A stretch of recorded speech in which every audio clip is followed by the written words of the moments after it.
All right. Well, welcome everybody to this SHOP Advisory Committee for Access Health Connecticut. And to begin, I'd like to take a roll call. I remind everybody to please, if they speak, to announce themselves so we know who's speaking.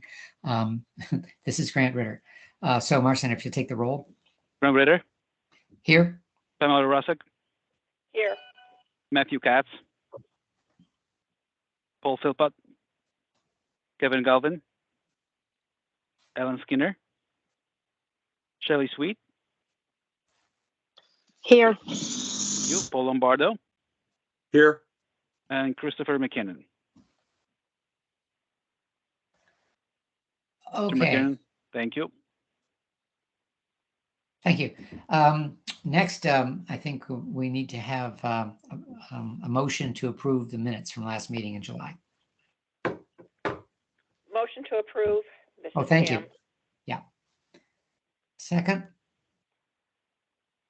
Shelley, could you second? Yeah, I wasn't there, but sure, I second. All right. Okay. Any comments or corrections? So if you would have a roll call vote again. Grant Ritter. Yes. Pamela Rosick. Agree. Thank you. Matthew Katz. Kevin Galvin. Ellen Skinner. Shelley Sweet. Yes. Paul Philpott. And Christopher McKinnon. Okay. Motion is accepted. Thank you. Could I like to turn it over now to John to give us a report on program metrics for the SHOP. Thanks, Grant. Hope everybody's doing well. Good afternoon. John Carbone, Director of Small Group and Product Development here at Access Health. Throughout this presentation, we're going to be talking mostly about metrics, very short update on a marketing piece that at the end of this presentation, but also throughout this presentation at times, I'll be talking about the SHOP platform and also some enhancements on the dental platform. So stay tuned. Throughout the entire presentation, if you guys have any questions or you'd like to see some additional metrics, please don't hesitate. We'll basically compile them and be able to send them out. But we tried to pick some of the metrics that we felt that would make more, the most sense for the group that we have participating here. And, from there, if we feel like we need to add on some metrics, we will do that. I think what we'd like to do as we go, we continue to move on and, we do these meetings every other month. We'd like to kind of probably just do, quarter over quarter growth of showing, where the numbers are, what the metrics are, and if things have changed based on either a policy or a change or the Inflation Reduction Act, something like that, so we can continue to, see where, things are going and we can strategize as a group to do that. So as you can see in our very first slide with both of our carriers, Anthem and Connecticut, we're showing year over year changes. We're up about 11% on our total membership to around 2,377. This has been a very challenging year for multiple reasons. When the American Rescue Plan Act came into play and the Inflation Reduction Act extended out, we were able to create some opportunity to make sure that no matter where individuals or groups came to us, that we would give them the right choice, the right options, and point them in the right direction. We're going to have numbers at the next meeting about how many members the team has written to the individual side, but there has been a decent amount of members that we've sat down with and we've spent some quality time with. Mostly some of these are from non-for-profits because it works out better for them to send the individuals to the individual market and be able to get some type of health reimbursement account set up for them and be able to get an advanced premium tax credit as long as it's unaffordable on the individual side for that member or that family. So with that being said, as you can see, the numbers have grown year over year. Our growth for our groups have grown from 454 up to 495. This month we have about 6 groups in the hopper. We're excited to say though too, and we have 6 groups in the hopper for 10-1. The average size of those groups are a little over 7 members. So we're hoping that between now and the 31st, We usually average around this time about 10 to 12. And then the next 2-3 months, it gets pretty crazy for us on the amount of quotes and business that we do bring in. And hopefully we'll be able to extend that out. We are excited to inform everybody that we did go over to a new platform in August, on August 10th, with no disruptions to our carriers, our employers, and our employees. And that platform was more about updating the visuals, the screenshots, creating less friction on a group or a broker or an employer enrolling into it. We had very low self-service participation. And what I mean by that is it was still pretty old school. Applications were being filled out, sent in to us with binder EFT forms filled out.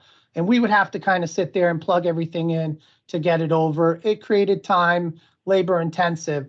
With the new platform, we spent a couple of years making sure that we wanted to understand the journey of the broker and employer and try to figure out how we can help him or her and the employer to basically be more self-service efficient. So we're happy to announce that we did roll out that platform on 8/10, and we've already seen some returns from there.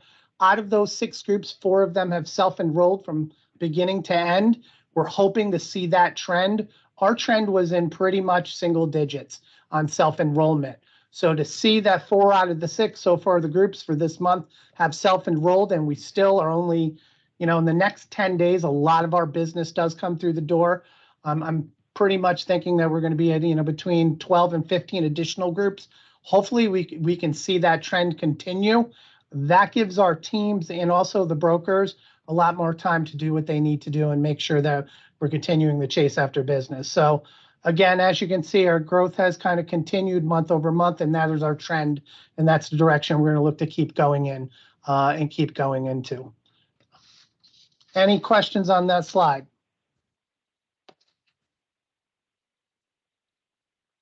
All right, Margin.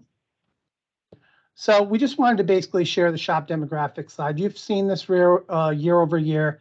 We have a great balance of male female population, which creates, as you guys know, great risk for the carriers and all that. A lot of our membership is between the ages of 19 and 54, but it sounds very like, yeah, we know that. That's kind of where it's at. It's not true, because there are some heavy ends and heavy populations to where a lot of those individuals, between the ages of 40 and 55 or 59 do end up staying on the employer groups. So our book of business tends to lean into that, 19 to 54 with good balance on male and female. 75% of that book of business falls in there, which we hope creates good risk for the carriers. We don't know, because we don't get utilization broken down for us on down into that much detail. Hopefully, in the future, as we continue to figure out and grow, we can be able to get some more utilization information and move forward from there. But as you can see, we have a well-balanced book here. Martin, next slide. So shop plan selection. So we basically broke this out by showing each carrier, and we broke it out in basically subscribers and where the members are sitting there. So as you can tell, the employers are still choosing to make sure that they do provide a great quality plan to their employees. But I also want to make it very clear, our biggest, probably about 95 to 96% of our employers do take what we call the all carrier option, which is all of the plans. And they allow the employee to pick and choose their best option for their needs. That creates a little bit of a more skin in the game for the employee. We tend to work with the employee a little bit more to make sure that they're in the right plan. They're not just choosing a bronze plan because the employer is paying 75% of that contribution amount. We're sitting down talking to them about deductibles, pharmacies. We're talking about specialty visits. We're talking about things that potentially may be coming up in the future, surgeries or anything like that that would affect their deductible, and showing them how they can stretch those dollars out by using their pre-tax deductible dollars, pre-tax dollars out of their paycheck to basically purchase up another plan. And we're breaking it down for them too, and with their brokers to show them there could be great options. But as you can see, with both carriers, the gold and the silver plan options are very popular. There are still a lot of individuals that do go to the bronze options. Even though our team sits there and does pitch a lot of health savings account options and even providing them information on that, the population tends to go to those silver and gold plans throughout the year. So these numbers are year over year. So September over September. Can they change? Yeah. Will they change dramatically? Not so much. Any questions on these two slides? Hi, it's Matt. Yeah, Matt. Go. How you doing? I'm doing well. I think this is great, and this information is fantastic. And I realized after the last call we had, that we had not commended staff enough for the effort, especially during the pandemic, and where we are now. So I just want to make sure that it's clear in the minutes that we appreciate and commend staff for this hard work and dedication and maintaining the exchange as well as expanding it, which I think is phenomenal during this difficult time. So thank you. Appreciate that, Matt. Thank you. And I have one quick question. Sure. How do our shop plans in the choice options here, gold and silver, relate to the individual side of the business for the exchange? I mean, is it fairly consistent, or are we more weighted towards gold and silver than the individual market? Susan, can you, I think right now on the individual, Susan may have a little bit more. She's responsible for plan management, but I think the individual side, there's a lot more in the silver, but I think Susan may be able to answer that a little more clearly, Matt. I think she is on the call. Yep, I'm here. Thank you, John, and thanks for the question, Matt. And give me a second to I don't have a chart in front of me, but so at silver, we only allow the silver standard plan in the individual market.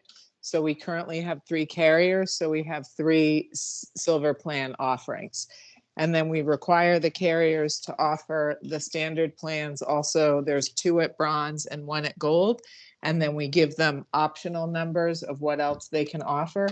So it's a mix. If you give me a second, or you guys keep talking, I'll pull up. I have a chart if you really want to know the numbers of what we have for 2023. I'm just not sure how it compares, It sounds like it's more apples to oranges. It sounds like it's more apples to oranges than apples to apples because of the different plan types. But it is interesting that at least in the employer market, they're definitely going for the gold and silver much more than they are some of those bronze options. Yeah, and in the individual market, we no longer require, for many years now, we have not required standard plans in the shop. So all of the shop plans are non-standard. There's some parameters around that, but they're all non-standard. And in the individual market, it's a mix of standard and non-standard. And I would have to say, certainly now with the enhanced subsidies, we've seen more consumers selecting silver. In past years before the enhanced subsidies, as premiums were going up, we definitely saw some migration in individual to bronze for price, but we've now seen that, kind of go the other way, which is a good thing because people are getting more comprehensive coverage. And now with Covered Connecticut and the enhanced subsidies, there are more options for them to kind of buy up, which is good news. Thank you, Susan. I appreciate it. Thank you very much.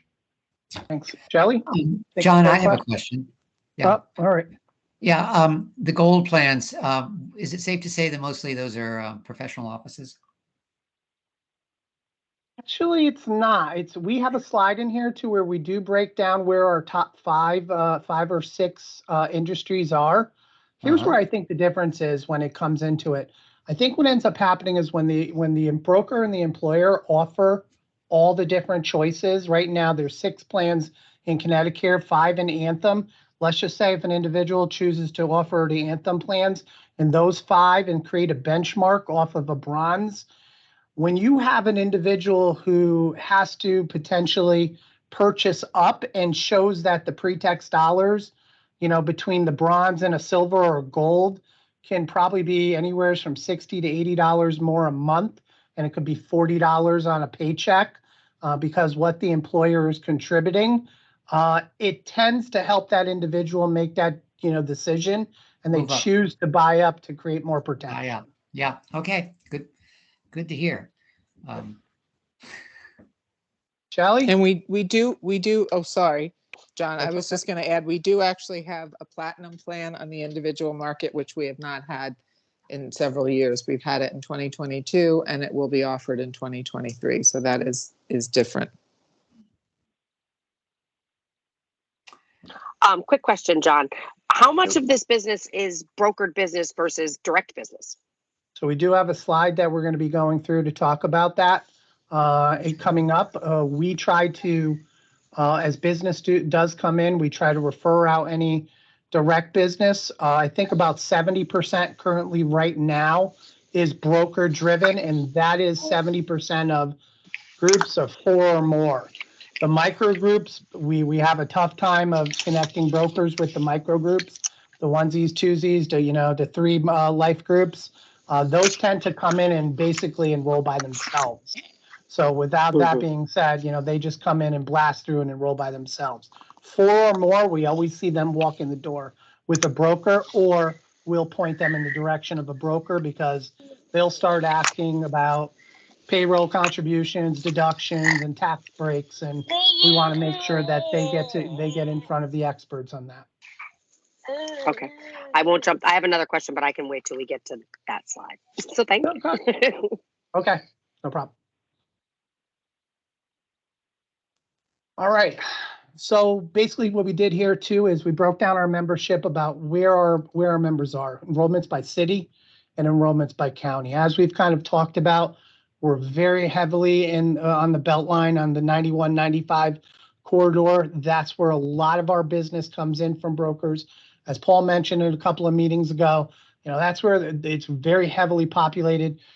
Does the Litchfield and the Middlesex is very heavily populated also too, but the Londons, the Tollins, the Wyndhams, they're very industrial. So, but we are still staying super focused on that. We've seen some growth in our Litchfield, which we're going to hopefully be able to show quarter over quarter. We are doing a little more marketing out there, but also too, what we're doing is we're collaborating more with our outreach team here at Access Health. So what we'll end up doing is they're going out doing a lot more of their outreach in either underserved or underinsured communities. They're basically going out and talking about individuals. And if there is an opportunity to speak about group, because there's a business owner out there trying to look for different options, they're talking about that too. We've seen some good growth in that Litchfield and New London area. Middlesex has always kind of been a little bit of an uphill battle for us in that area. We're going to continue to march on with those other counties. But as you can see, Fairfield, Hartford, New Haven, right through that 91, 95 corridor is where most of our business does come from.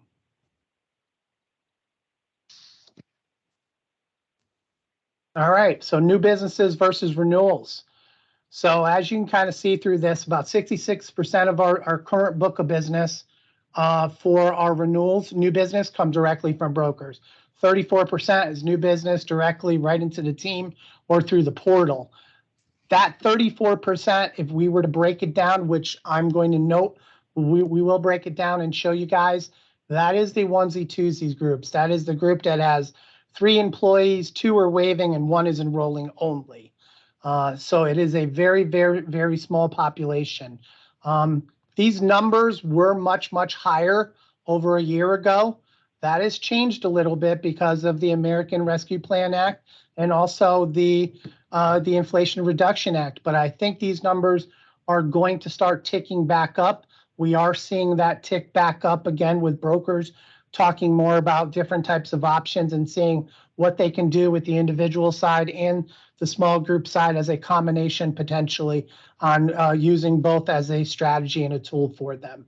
So as you guys know, our team talks about both of those concepts, as I explained in the beginning, because there is such a great opportunity out there for individuals and small business owners to look at that as a, basically a premium saver for them. So we'll continue to do that and help them out in that direction. Also, too, just to mention right now, our retention, our renewal retention is right around 87%. and it has dropped down from 92%. John, Yes, James.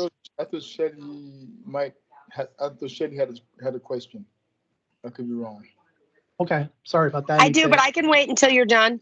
I did, Okay. because I never put my hand down, but I do have a Oh, question. okay. That's what I'm I thought sorry. it was. Sorry about that, Shelley. No, Yeah. go ahead. I can add in the other comment at the end. Go right ahead. Okay, two quick questions.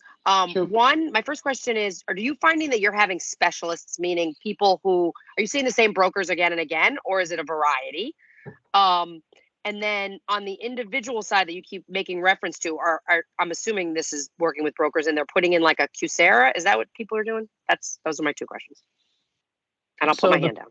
No problem. Thank you. The first one, we are seeing a new growth of new brokers, but we're also working with our new broker academy brokers, but we are seeing a little resurgent of new brokers coming in and asking about the option of ICRA more than QSERA. I think ICRA is a little more easier for them brokers, certain brokers, to kind of explain to their employers how they can put money aside. ICRA's individual coverage health reimbursement accounts. IRS about a couple of years ago, I think in 2019 or 20, basically, created ICRA to allow small business employers to look at different types of, allow employers to look at different types of options for the individual side and the small group side, or middle market side too. So they created that concept. That's really where the brokers are coming. The more questions we're getting back are not on QSERA, they're more on ICRA. Interesting. Okay, I was curious if they were doing QSERAs or ICRAs. Okay, thank you. Yeah. The second, what was it? No, I answered both of them. And I think my statement was we are at 87% on our renewals, down from 92%. And that's mostly for that 5% swing, is because there are certain groups that we had that were in our bucket that we felt it was a better choice for them to go to the individual side, because they were able to save more money, use the advanced premium tax credits, and be able to have that employer have more money in their pocket to handle their day-to-day expenses. So that has been mostly, has the partially self-funded and fixed funded. Yeah, that also has put a little niche, but not as much. We usually have a tough time competing with new business on those products, because they could be as low as 15% difference from our, small business rates out in the marketplace, community rated, age rated, sorry, not community rated, age rated. So,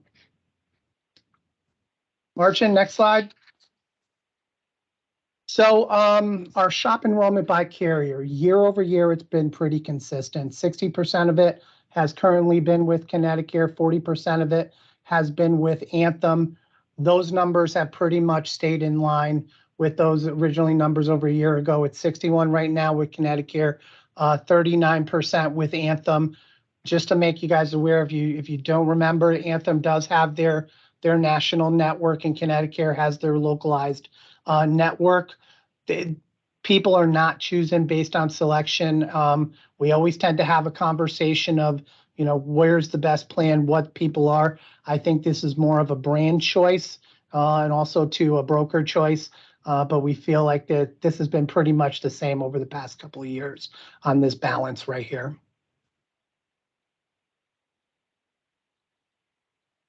So here's where our top 10, our shop business is.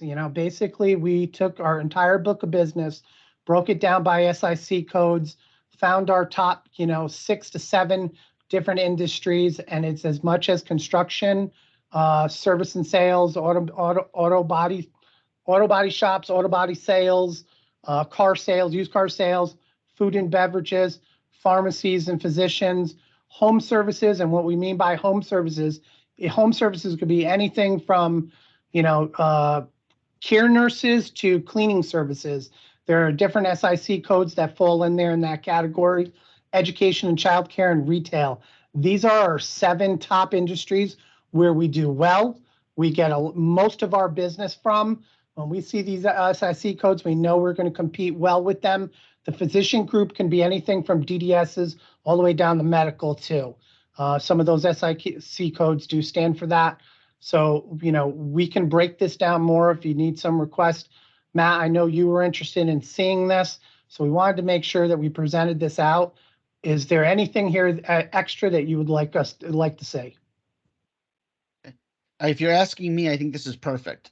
This is exactly what I wanted to see, and I think it highlights that we're not a one-trick pony, and it's not a one industry segment that we're in, and we're actually very diverse. Of course, that diversity means that you guys have got to be more places, and you're dealing with more different different types of businesses. But I think that's a good thing. I was concerned, quite frankly, that we're going to see 20-30% in some of these buckets, and that's great in those buckets, but it means we're not expanding to other areas. This is exactly what I wanted to see. So this is perfect. And it looks like this represents about 50% of our business in these, you said. So Correct. that's good to know. No, I guess my only question is, we've got these 7. So are we doing any specific marketing to these 7, since we know that we have a good sweet spot and we can compete with these in these So markets? we did use this to be part of what we're looking to do with our lead gen. At the end of this presentation, we have one slide, which Ben from Minton Oak, maybe he can spend 2 seconds on that, Matt, and I think he'll kind of be able to put a little more emphasis on what we're going to do. But we did use our book of business to market towards, because we know we're good at these, we know we're successful at these. So what can we do to market and make sure we can generate more business? But also, too, we had a little part that we wanted to make sure that we didn't forget about everybody else and continue to grow in other segments and stretch out. So I'll let Ben, if he has like a second or two at the end of his little one-page presentation, he can give us a little update on that. He'll do it a little more justice than I will. Thank you. This looks great. Perfect. All right, so the next slide is just we wanted to talk about, hey, what are we generating? What revenue are we generating for our carriers? How are we being a good business partner? And explaining what the costs are. Total annual premiums that we're collecting. We do all the billing for both carriers. We do the list billing for Anthem and Connecticut. We collect about $15.3 million of premiums over the year. $6.6 million of premium for Anthem, $8.7 million for Connecticut. Anthem's monthly premium is about $549,000. Connecticut is around $725,000. Our largest client, which is about a 30 life group, continuing to grow, averages about $21,000 and change a month. Our lowest one, as you know, a one life group, $290.64. People always say, how do you write a one life group? We have that option of basically, if there are 3 employees in there, 2 of them have valid waivers, spousal waivers or Medicare, Medicaid waivers, we're able to write that group all the way down to 1. Our average invoice is around $2,500 and change on a monthly basis. Any questions here? All right. So on top of that, businesses from our broker, I think this is super important. This number shows you that a lot of our broker business, a majority of our business comes in through brokers. $13 million a year comes in from our brokers. We have currently 102 brokers in our community that sell business through us. Direct through Access Health, that basically means they come right into our portal and enroll, or they potentially enroll through one of our client relationship managers. Again, we always try to make sure, if we can, to connect them with a broker, because there is value there, and we want to make sure that if they do ask us anything about payroll, deductions or anything like that, that we get them in front of a broker so they can have that information directly from that expert in that field and be able to, talk them through all the necessary steps and all the necessary documents that they need to have in the place to make sure they can use premium tax dollars for that. We also do pay out the commissions for Anthem on our side of the fence. We're compiling those numbers as we speak. We will bring those and add those into that. That was one that we just couldn't get the numbers fast enough for. But we only do pay the commissions on the Anthem side to the brokers. Connecticut pays their commissions out to their brokers directly through their system. This is Matt again. I apologize. I have a question, or maybe it's a comment and a question. There was a nice article, I think, in the Hartford Courant about the diversity of, or gaining some diversity of brokers. Yeah. Which I think is fantastic. I wonder if if James or someone could speak to how that impacts the employer side, the shop side, if we're seeing the same kind of diversity push of brokers to make sure they're hitting all different employers, from geography to gender to race, ethnicity, and industry. Matt, no, thank you for that question. Yes, all of our brokers that are certified by Access Health, those items you mentioned is part of the training they go through, and we encourage them to look at small businesses, especially in the areas where the uninsured rate is highest, and also where the health disparities are typically high. So we encourage them to go into these communities and provide a comprehensive um, offer to small businesses and individuals as well. And as a matter of fact, myself, John, Caroline Lee, head of marketing, and Tammy Hendricks, we attended a public forum on the Inflation Reduction Act with Congressman Lawson last month in Bloomfield. And a number of the attendees were small businesses from the North End of Hartford. They were extraordinarily interested in talking with our brokers, with us, and also interested in joining our broker academy as well. And we will be attending a community event in the North End of Hartford on October 15th. That's a Saturday, and we will be there in person. And most of the members of the community organization that we're going to be there to be part of are small businesses from the North End of Hartford. And we're going to do the same thing, Bridgeport, New Haven, New London, as well as Norwalk. So we do know there's an opportunity there because there's so many small minority-owned businesses, especially in the immigrant communities, where we could be of great value and help to them. And I think John has indicated this in the past. It bears repeating. When we go and talk with a small business, we're looking at their entire business, not just healthcare. We want to give them access to information. Now, again, we're not experts in anything other than giving them access to health insurance. But if we have resources available to us through our network that we can connect them with to get information about taxes, to get information about applying for financial service, financial loans. So again, it's a comprehensive approach that we are trying to help them grow their business.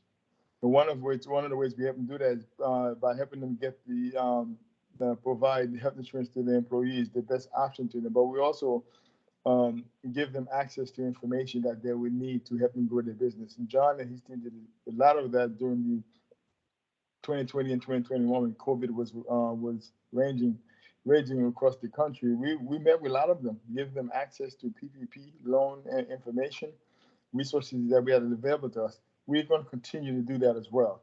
So yes, part of the brokers that are new to Access Health through the Broker Academy is being trained also directed to do exactly what you asked us to do, Matt. Thank you very much, and that's something I think that's important to highlight.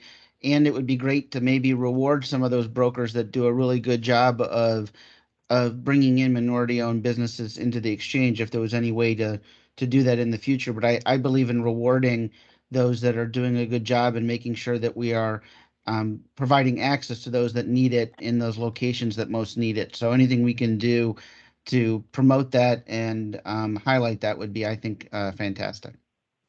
I think we are working. John is working. John and I had a conversation this morning exactly about doing that exact some type of event to acknowledge our high producing brokers.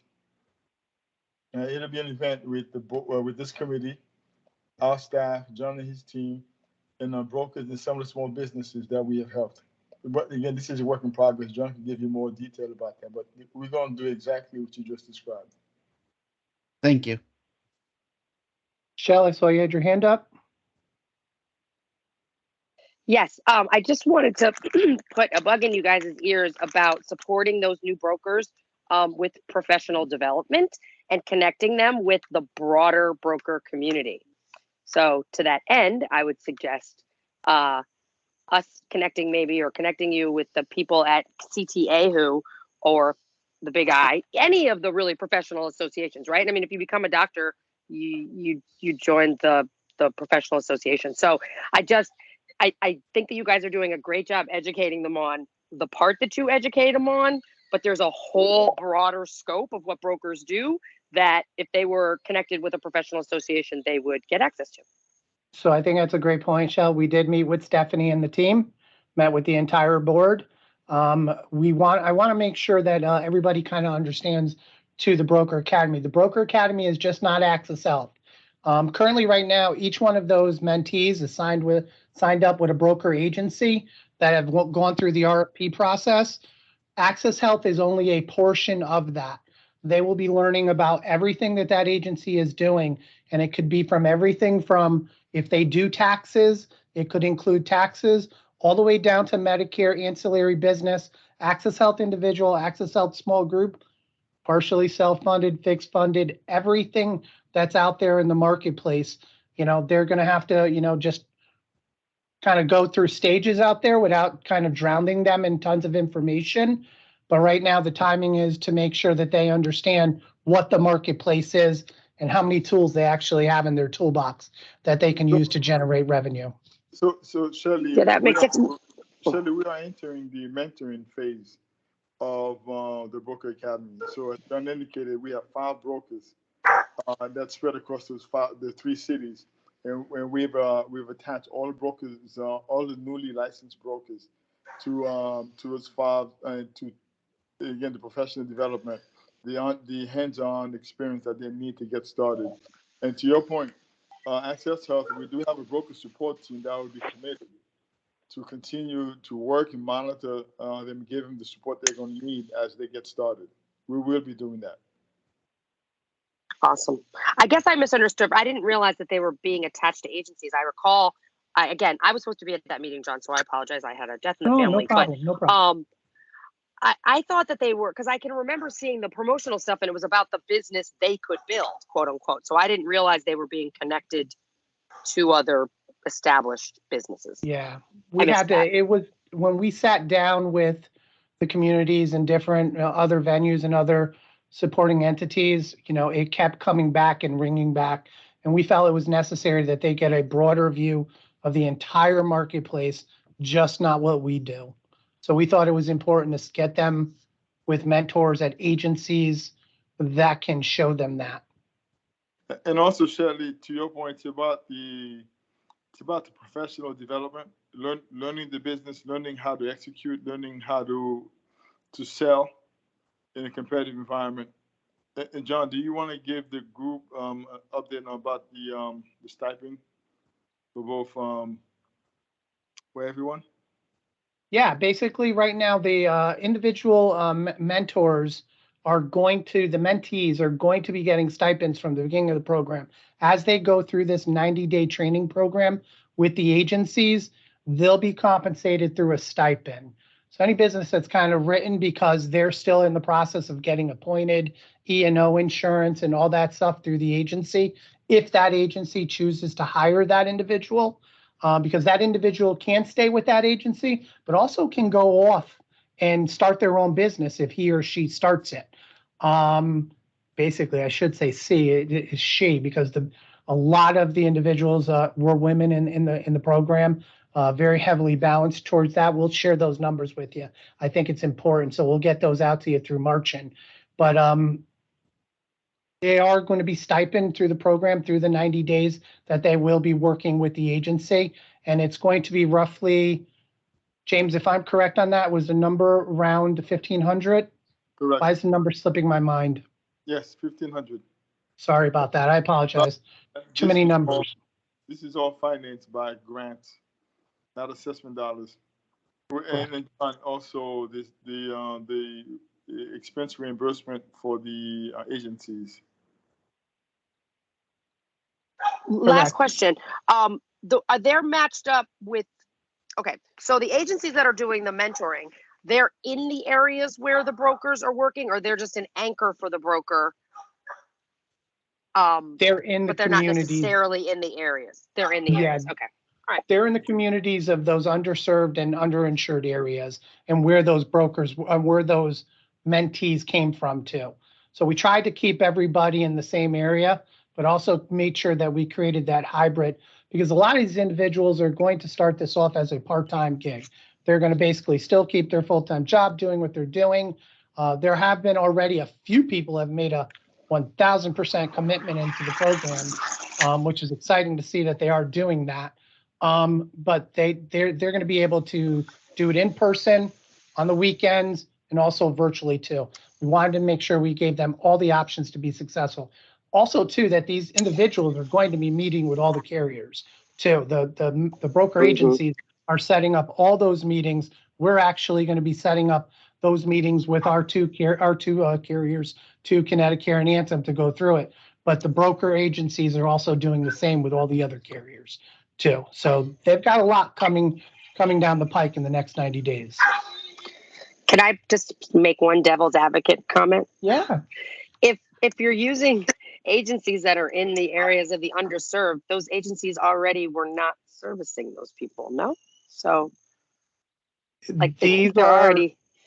Yeah. So here's the thing. The agencies that we chose were ones that were in those communities that could not have, didn't have the brokers that would go out in those communities. So that's why the Broker Academy was established, to give individuals opportunities to come in and understand how to get into the insurance market. Not a lot of people knew how to get into the insurance market. I was in the New Haven at Gateway. We had about 22 individuals there, and about 3/4 of them had no idea that this was actually an option for them, because they did not know where to get the information, how to do it. And a lot of it was just not obtainable because of finances. And because of some of these grants, we were able to do that. We were able to pay for the Kaplan training. We were able to get them a refurbished laptop. John, I think Shelley's question is the brokers agencies that's going to be mentoring these new brokers. That was my question. Yeah. They're already in the community. Yeah, James, they Why were in weren't the they doing community, it? but the issue was that they were in the community and did not have access to these individuals. They couldn't get these individuals through a program. Brokers of color within the agency. Do you say that one more time, James? Are you saying that they did not have any brokers of color within their agency? They didn't have the access or resource to those individuals to get them through the program. Correct. And they couldn't do it on their own. I know, but no, this is about the agencies, right? Yeah. So basically, so these agencies in the north end of Hartford or Bridgeton, New Haven did not have any Latina or Black brokers in them. No, some of them did, but just didn't have enough. Didn't have enough to make a big enough impact. Shirley, does that help? Okay.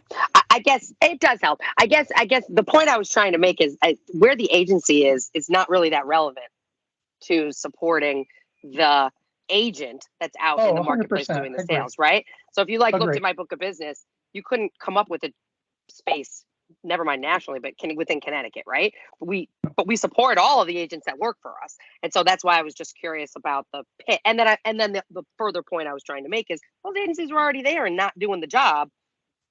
Why are they a good mentor? But that was it. I was just asking. Understood. All right, Marcin, let's jump on to the next slide. All right, so our standalone dental enrollment. Before I start these numbers, I kind of want to give everybody this. We'll continue to probably give updates on these numbers, but I do want to tell you a little bit about some changes that have been made. Two quick changes on this. One, we're excited to tell everybody that we are bringing a new dental carrier onto the small group and individual platform. That is Connecticut Insurance, Connecticut Insurance Inc. Chi-Chi, as many of you know it.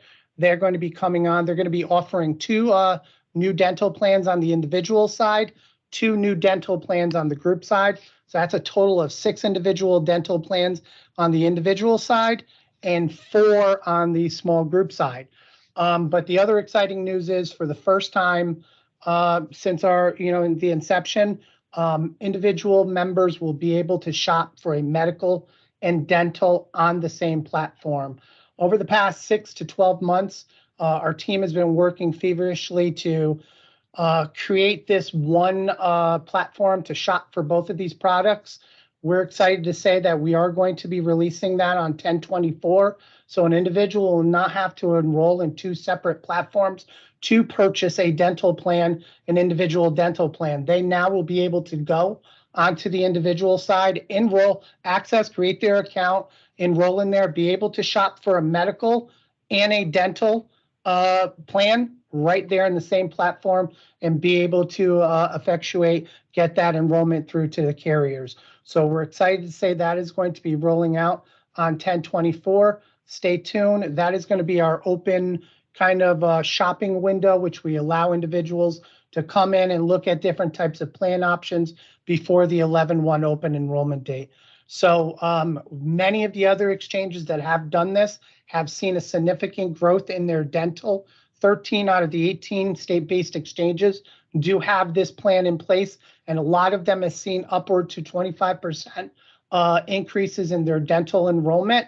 We hope and feel that this is going to be the same direction we're going to be going in, and we're going to be working with a lot of more of our individual members to make sure they understand what plan options are available, but also too, as you can tell, we understand that the pediatric dental is built into the plans, and some of the other plans do have some dental. So we have put up those parameters to make sure that we're not over-insuring individuals and they're picking the right plan at the right price point for their needs.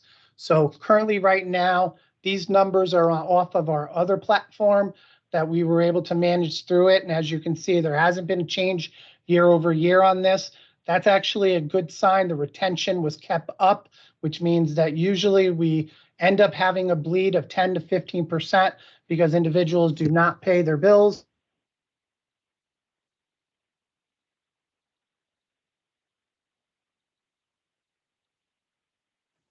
Do we lose John?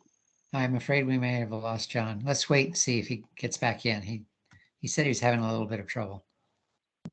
Yeah, he's logging back in right now. I don't know what exactly happened, but he's resolving the matter right now. It's the internet. Sorry about that, everybody. I've been having a hell of a Teams day, so I hope you can hear me. Yeah, we're back. We hear you. We're back. Excellent. So as you can see, year over year, we stayed pretty flat. So we're excited about that, which means we're able to kind of take this as our benchmark and hopefully leapfrog into some exciting numbers going forward. So we feel like this is a great enhancement for our Connecticut residents, and we want to thank both of our carriers, Anthem and Connecticut, for participating in this program and being able to provide more options. And John, are we taking the premium dollars in on these, or are the carriers taking the premium dollars in? The carriers are taking the premium dollars in on the individual side, yes, for both of them. So Connecticut will do the same, and Anthem will do the same. They'll also be paying out the brokers any type of commissions direct from them on both of those. Thank you. You're welcome.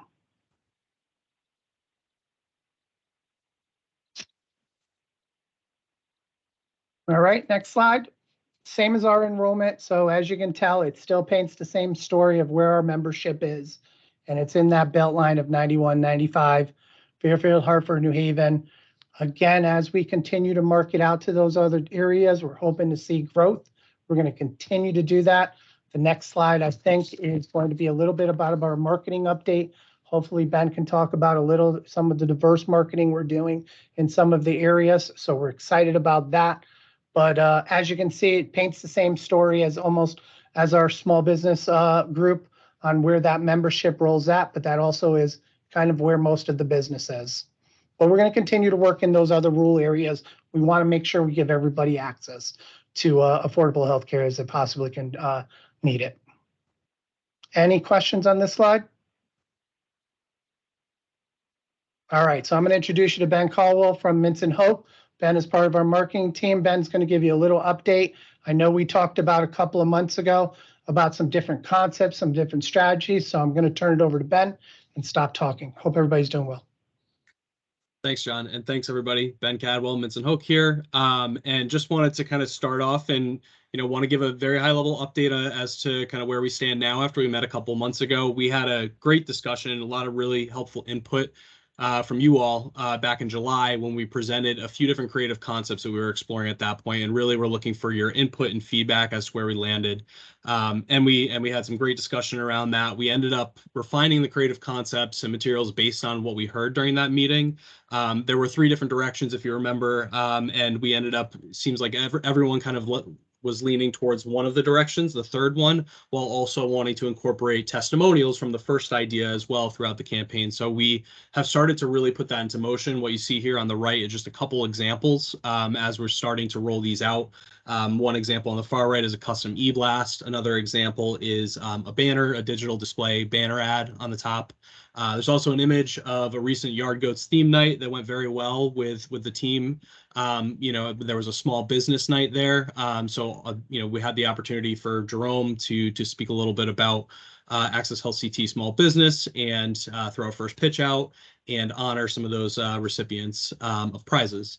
So just a couple examples of the creative campaign as we're starting to develop materials to put into motion. So we've developed a media plan that, again, as we talked about back in July, that's really focused on lead generation tactics throughout October through January as a heavy period. So a lot of digital opportunities that we're looking at so that we can make sure that we are driving users to a landing page to learn more about the plans and everything that Access Health CTE small business has to offer.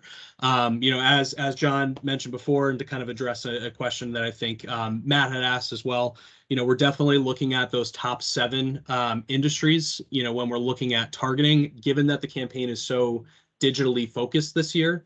We have the ability to introduce targeting parameters into a lot of our media placements so that we are focusing on those key industries. And also, to John's other point, looking at geographies, making sure that we are reaching all of the areas across the state, ones that have a lot of potential membership, but also ones that we want to make sure that we are getting the message out as well to other underrepresented, underserved communities as well. So overall, the campaign implementation is underway. We're finalizing a landing page and more assets right now so that we can release over the next coming weeks. There's also going to be ongoing content development, as we started to allude to in the last presentation, including video content, referral materials for our existing small business owners and clients, and collateral to make sure that we are talking about the plan options that we have and what Access Health CT small business has to offer for their peers, so we can incorporate some advocacy into the campaign.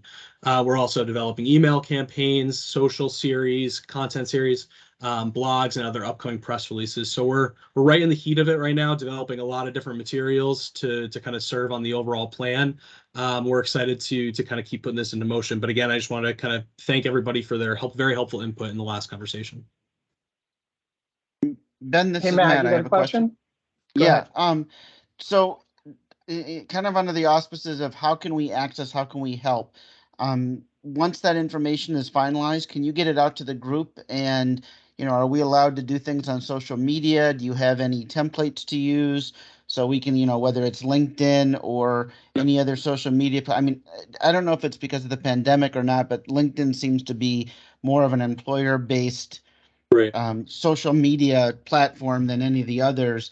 And if the board members are highlighting, promoting the literature, we can get it out to maybe a big audience of employers in the state. And so getting that material, but also getting something we should say or a copy of something we can post so that it links them back to the website, it drives them to the site, it drives them to the material. I'd be happy myself, I'm not speaking for anyone else, but I'd be happy to put it up there and promote it, whether it's weekly or every other week, something new that we've got, or a publication, just to get it out there and get people to recognize where to go. Yeah, absolutely. Love to hear that, Matt. And LinkedIn has always been a really strong performer in our campaigns, and like what you said earlier, just since the pandemic, I think.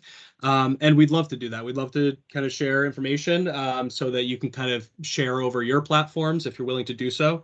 Anything to that end is going to help kind of spread the word. So we can absolutely get you some materials there. Thank you, and I like the look of these. I know we don't have all of them yet, but I like the way these look, and how it's promoting the insurance with kind of that quality of life and what's good about Connecticut kind of approach. So I think that's very nice.